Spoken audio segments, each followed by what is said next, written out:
Hey, what's up, YouTube, Facebook? This is Taiwan, aka Big Ride, coming back to you with New Jack City 2, Son of Nino.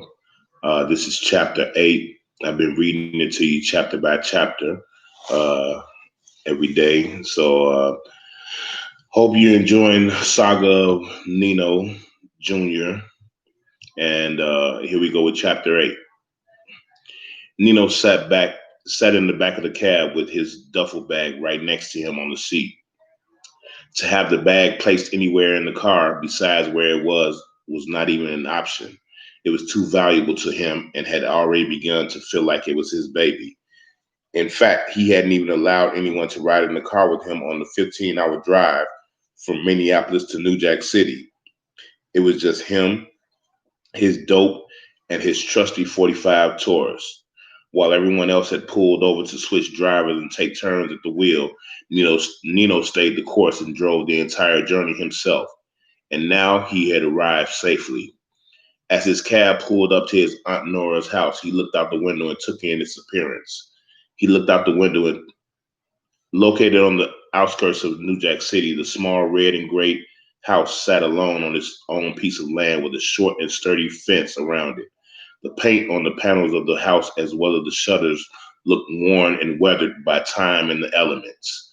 The modest patch of grass in front and on the curbside looked more well kept than he expected it to, especially with it being home to a 69-year-old woman who stayed by herself.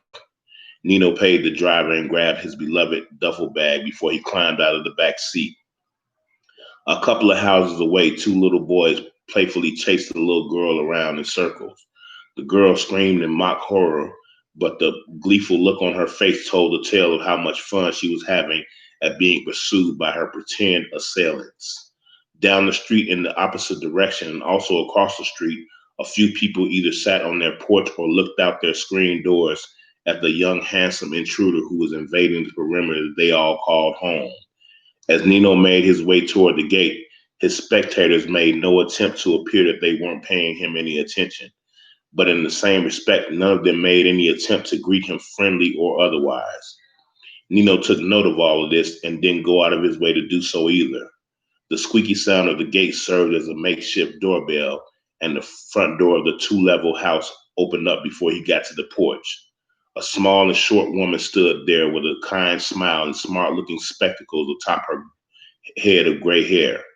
Her face was void of any wrinkles and the color of cream coffee. She was an attractive older woman, and you could tell that she had been even more so attractive in her earlier years. Child, you just now getting here? I was expecting you yesterday, standing there looking just like your mama. How's my niece doing? She's fine, Aunt Nora. She told me to tell you that she sends her love, Nino informed her. Nora scoffed at his remark. She sends her love. Well, she sure got a funny way of showing it, being gone all this time and not calling nobody to let them know whether y'all living or dead. That's not how you do your family. Lord knows her mama wouldn't have stood for it. God rest her soul. Even after all these years, I still miss my little sister. Nora stood at the door and drifted off into her own thoughts. After a few seconds had elapsed, she snapped back to the present, appearing to have just remembered that she had Nino still standing outside. Well, what you waiting for? Come give your Auntie Nora a hug and bring yourself on in this house, she said, stepping back and making room for him to enter. Nino smiled and stepped in the doorway, embracing her frail frame. Though she was petite, he could see that her size had no influence on how feisty she was. The little woman definitely had spunk. So what brings you this way after all this time? She asked, her eyes attentive, probing, and anxious as she awaited his answer. Oh, nothing. Business, he responded, setting the large bag on his shoulder into a more comfortable position. His answer made Nora chuckle. Business? She replied, still chuckling. What kind of business somebody young as you got that would make you drive halfway across the country? Important business, he assured her. Nora's face suddenly lost its beautiful smile and was replaced with a seriousness that he didn't think that she knew existed. Her next words were precise and to the point. Nino, you my niece's son, and that makes you my great nephew. And for that reason alone, I love you. But besides that, you a child of God, and I would love you regardless because I'm a Christian woman. But in being a Christian woman, there are certain things that I would not tolerate around me or in my house. This house may not be much, but it is a house of God. Now, the only business that I could think of for somebody your age doing all that traveling and whatnot ain't no type of business that I want no part of, and you shouldn't either. And I'm gonna let you know right now, if that's the type of business that you're talking about, then you can turn right back around and leave right now. Get thee behind me, Satan.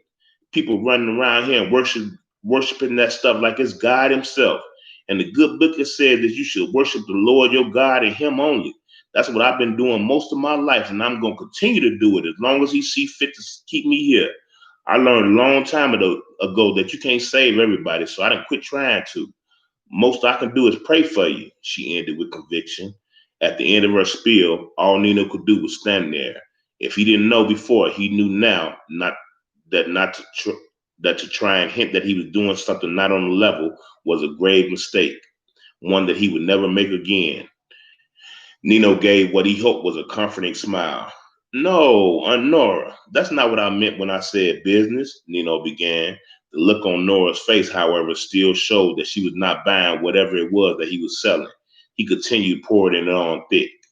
What I meant was that I traveled all this way in search of work. I plan to work as an intern at a record label while I'm here. I figured that with the recession going on and with it being as hard as it is now to find employment, this would be a good opportunity to earn myself a position.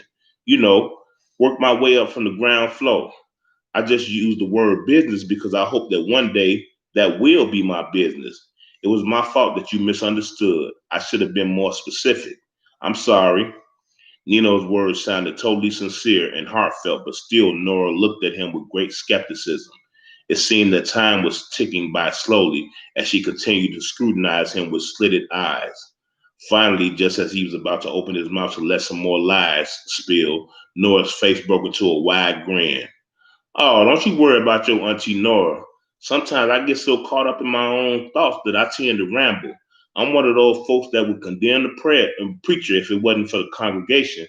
I knowed you was a good young man from the first time I laid eyes on you. Don't you pay me no mind, you hear? Yes, ma'am, Nino answered, smiling and relieved. Good. Now, your room is the last one on the left upstairs. You go ahead up there and put your things away and get settled in while I go make you something to eat. I know you're hungry after that long drive. I hope you like pot roast. As a matter of fact, it's one of my favorites. Nora's face lit up like a Christmas tree. Well, now ain't that a coincidence?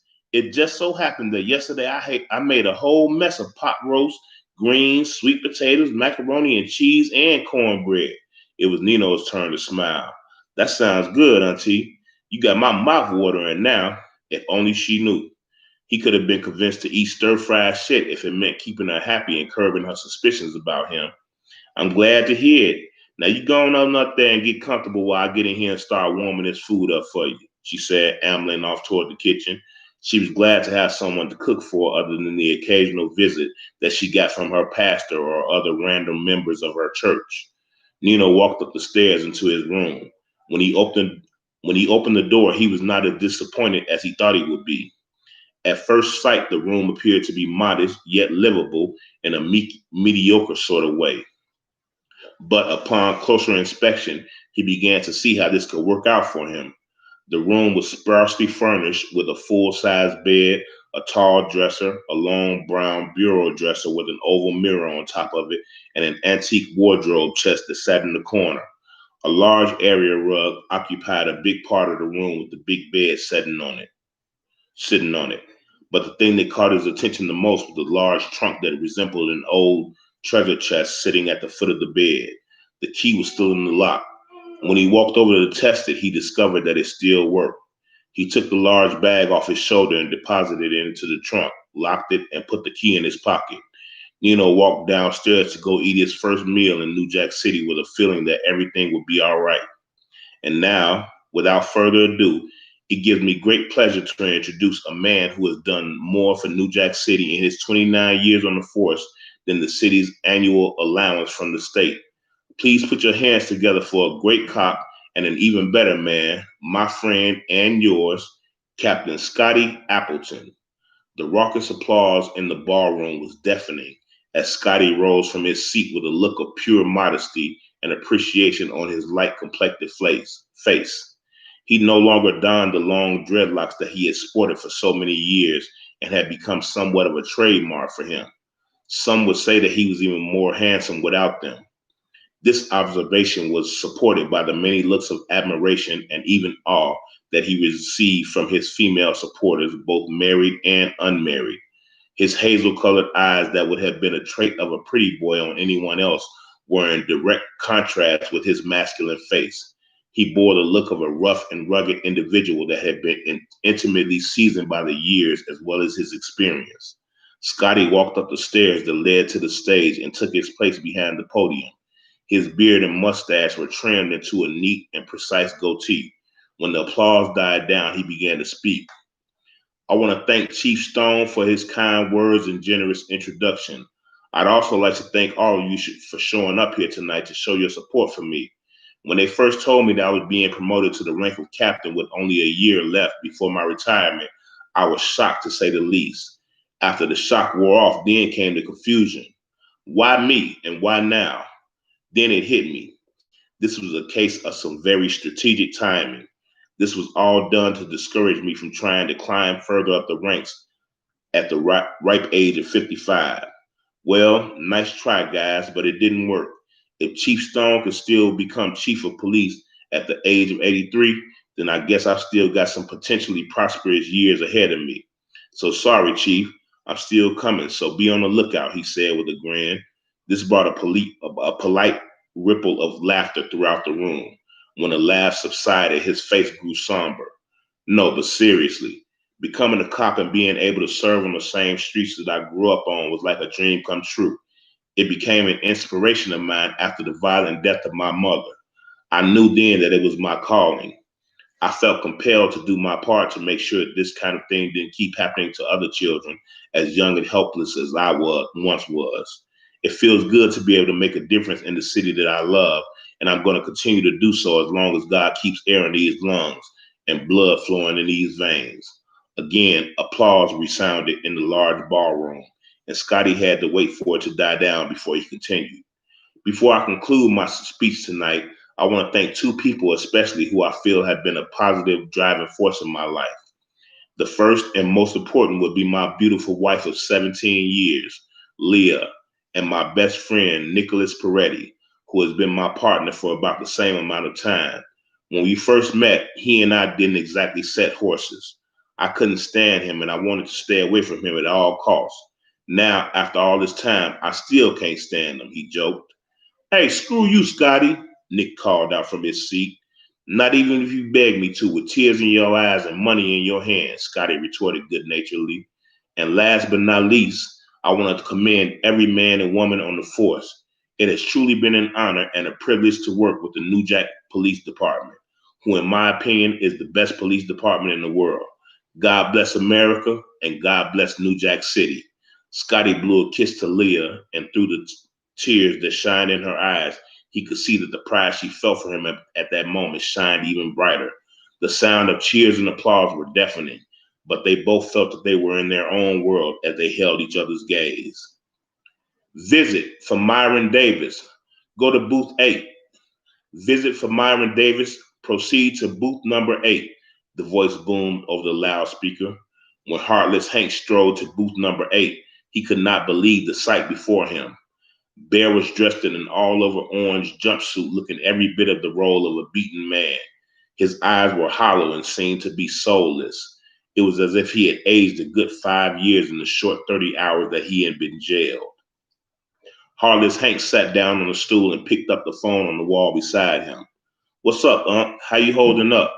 Bear looked at him like he was crazy. How the fuck you think I'm holding up? They got me locked up on some bullshit murder charge. Yeah, I know. That's fucked up. I would have been down here sooner, but visiting didn't start until 6, so Bear interrupted him by waving his hand dismissively. Fuck all that. Have you seen anybody? He asked, frustrated. Hank was confused. Have I seen anybody? He repeated coolly. Yeah. Have you seen anybody? Bear asked, giving him a knowing look. Anybody like that motherfucker we saw at Gangworks the other day? A look of realization finally appeared on his face.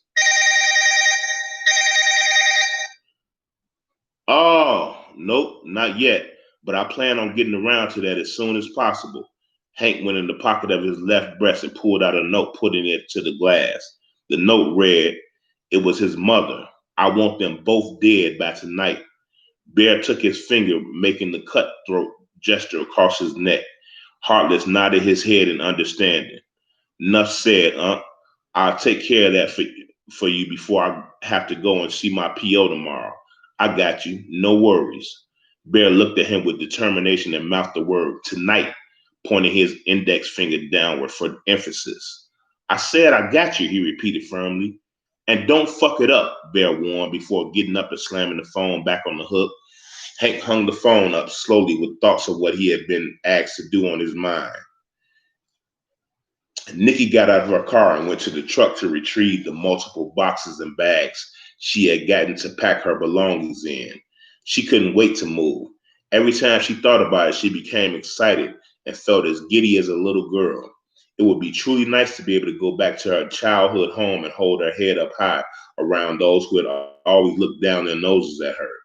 The visions of grandeur that were playing in her head were interrupted when her phone started to ring.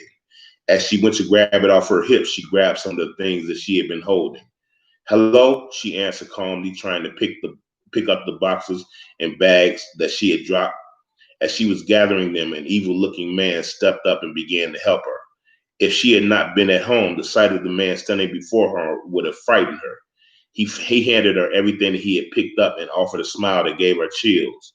She thanked him and headed to the door of her building as he held it open for her. Mama, what's going on? Why you ain't saying nothing? When she heard her son's voice all of a sudden, nothing else mattered. Nino, boy, what took you so long to call me? I've been trying to get settled in. I'm at Aunt Nora's house, and after she showed me my room, she fed me. Nikki laughed. Yeah, that's Aunt Nora. How is she? She's good. She's gone to a prayer meeting or something right now, so I'm putting her kitchen to good use, he said, as he grabbed a freshly cooked 9-ounce flat and round piece of crack out of a glass coffee pot. I still don't see why you didn't let me do this back at home. I told you already. White folks manipulated certain laws to be harsher on us. Black people tend to deal with cooked dope, while the whites tend to deal with powder. So they devised it so that the penalties for crack are more severe than the ones for raw. If you had to ride dirty, then I would rather you did it with raw instead of rock, okay? I guess. It was for your own good. Just make sure to clean that kitchen up good when you finish. I am. Where's the rest of CMB at? I left them back at the hotel while I came over here. It still sounded funny to his ears to hear he and his crew referred to as that. And how do y'all like New Jack City so far? We haven't really seen anything yet, but we have seen so far just as but what we have seen so far is just as ghetto as any place we've been to. Nino, you haven't seen ghetto yet. Wait until you lay your eyes on the Carter apartments. Now that's ghetto, she told him as she reached her door. She balanced the phone between her ear and her shoulder as she fumbled around trying to find her keys to unlock the door. Nino, baby, let me call you back. I'm trying to take this stuff in the apartment so I can go and pack it. I can't do that and talk to you on the phone. All right, Mom, call me back. I will. Love you, son. Love you too, Ma. When they both hung up, Nikki placed her things on the floor and found her keys. She unlocked the door and bent down to pick everything up again, but as soon as she was doing so, she felt the presence of someone standing close to her. When she turned around, she saw the same man that had helped her pick her things up and held the door open for her. His eerily calm expression, as well as his closeness, frightened her, but she struggled not to let it show. May I help you? She asked bravely in the sassiest voice that she could muster. Yeah, but not out here. After you, he invited, reaching past her and opening the door with his gloved hand. Excuse you, she said, getting louder. Heartless reached into his jacket pocket and pulled a Desert Eagle out and aimed it inconspicuously in her direction. Nikki looked from the gun to him with evident fear in her eyes. What is this about? She asked timidly. Do I know you? Not out here, inside. Now, he ordered, motioning toward the door with his head and the gun simultaneously. Nikki reluctantly obeyed. Heartless followed her into the apartment and closed and locked the door while keeping the Desert Eagle trained on her. She hated the way he leered at her, ravishing her with his eyes. His gaze made her feel uncomfortable, and she attempted to cover herself with her arms, even though she was wearing clothes. What do you want? Heartless took a step forward and swung the hand that held the big gun in it. The blow landed right above her left eye. Hank struck her so hard that she opened up immediately and started gushing blood. Bitch, shut the fuck up. I'm the one in charge here, so I'll be doing the questioning. Do you understand me? When Nikki was slow to respond, Heartless took another step forward and raised the gun threateningly. Nikki bent, ducked, and cowered in fear with one hand raised above her protectively. Yes, yes, I understand, she cried. He slowly lowered the gun, satisfied that he and is still fearing her and their roles have been established. Now, first things first, where's the dope? He queried. Nikki tried to play dumb. What? Hank blew an exasperated sigh and rolled his eyes impatiently before allowing them to settle on her again. Bitch, I know you're not hard of hearing. Now I'm going to ask you one more time. For your own sake, I warn you not to answer my question with one of your own. That shit could be real hazardous to your health. Now, one more time. Where is the dope? I don't know, she responded. Harley smiled and nodded his head. Good, good. You're lying, but that's okay. At least you answered this time. There'll be time for the truth later. So where is he? Where is who? She questioned. She realized her mistake too late, and before she knew what had happened, Hank slapped her viciously across the face with the gun, twice, breaking her nose and busting her lip in the process. Where the fuck is he? I don't know, she answered, crying now. I don't know. Heartless Hank looked down at her and felt no compassion whatsoever, but still took a couple of steps backwards. Okay, I'll give you that one too. Now let's see if we can get some real answers out of you. But I'm going to let you know right now that my patience is really starting to wear thin. Now, why did you turn that DVD over to the police? He pointed his gloved index finger in her direction. Think about it before you answer. Nikki stared at him in terror, trying to contemplate what to say or what to do. She looked at the large gun in his hand and made up her mind. Whatever he was going to do, he was going to do regardless. Maybe if she answered honestly, then the truth would set her free. She jutted her chin out, looked him in the eye, and responded as best as she could, considering her swollen lip. Because I knew that this would happen. I'm a mother, and Nino is my only child. There's nothing in this world that I wouldn't do for him, including dying. Bear fucked my life up with that DVD, so I knew that nothing would be that would be nothing compared to what he would do to Nino. I don't have any regrets about what I did. If it would save him from the same fate, then I would do it all over again. I know what you came here to do, so why don't you just do it? You will never find out where he is from my mouth, she ended confidently. Her courage in the face of danger amazed Hank. Newsflash, bitch. That's exactly where I found out from. A couple of words of advice. Don't talk so loud on your phone in public places. You never know who's paying attention to you. And another thing, the next time somebody's holding a gun on you and demanding to know something, hold back a little information. You may just live a little longer.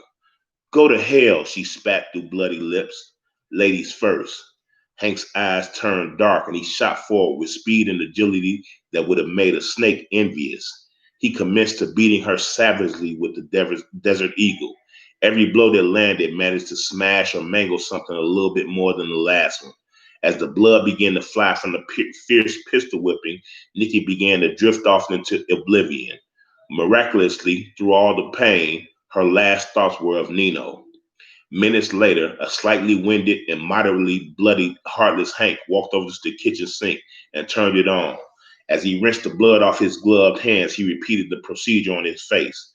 When he was satisfied with the results, he walked over to Nikki's still body and reached down, taking the phone off her hip.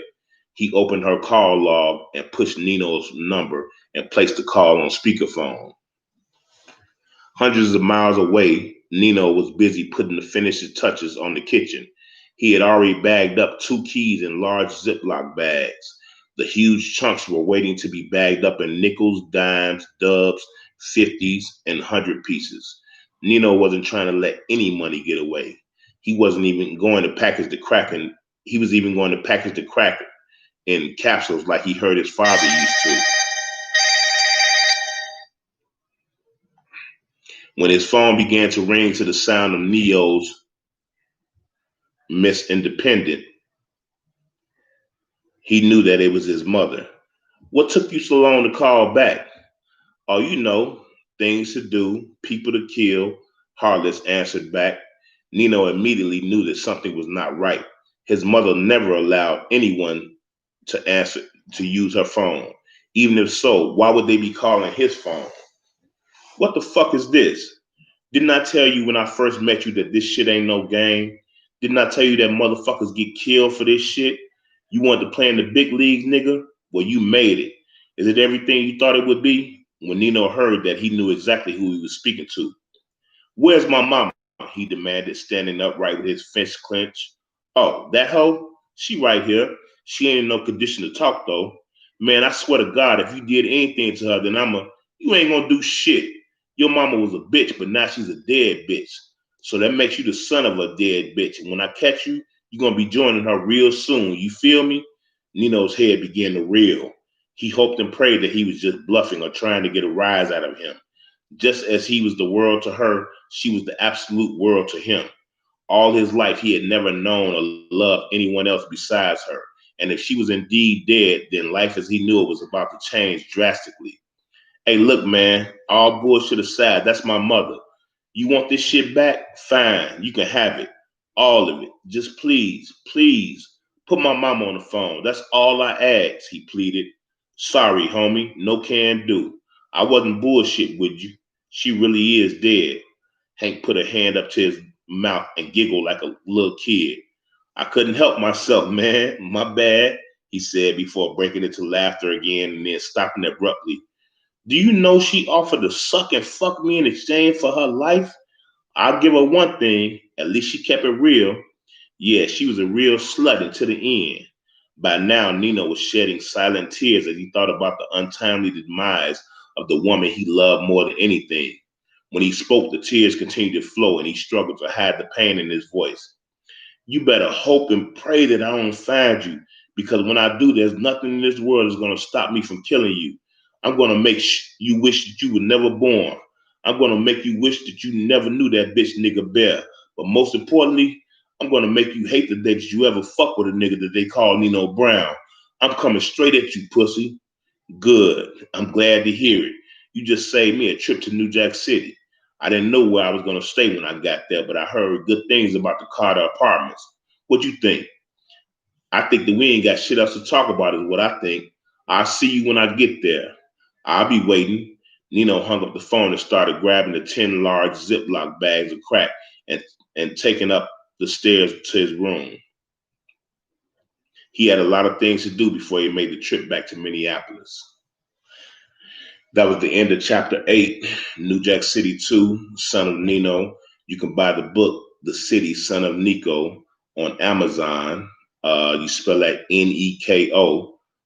Thank you for listening. Tune in again for when I read you chapter 9 of New Jack City 2, Son of Nino. Thank you once again, and peace out.